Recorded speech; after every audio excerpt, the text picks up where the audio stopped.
Would my mom still be alive if it weren't for you?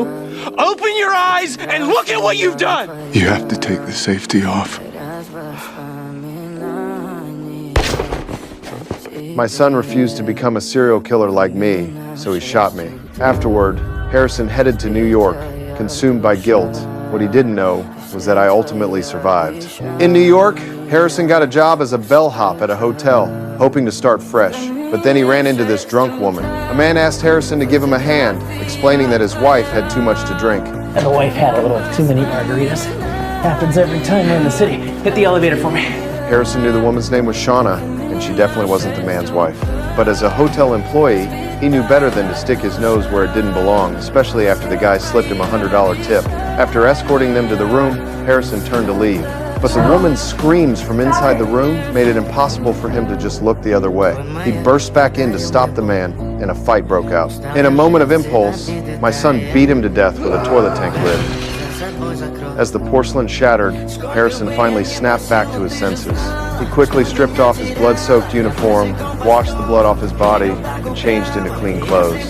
Then he went straight to the supply closet to grab cleaning supplies and wiped away every trace of the scene.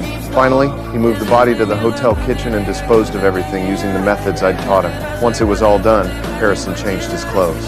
Right on cue, the sanitation truck pulled up. He hurried to wheel out the garbage.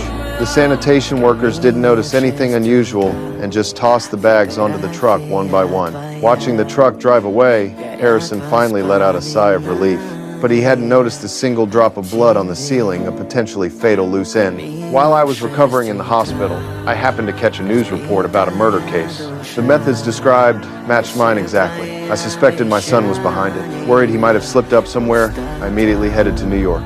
When I arrived at the hotel where it happened, I spotted my son, Harrison. Late that night, I went back to the hotel and searched floor by floor for the room where it went down. Eventually, I found a room on the 11th floor, covered in police tape. I looked around carefully and saw that the scene had been cleaned up thoroughly. I felt proud that my son could pull that off. To make sure the police wouldn't find any evidence against him, I kept checking every corner.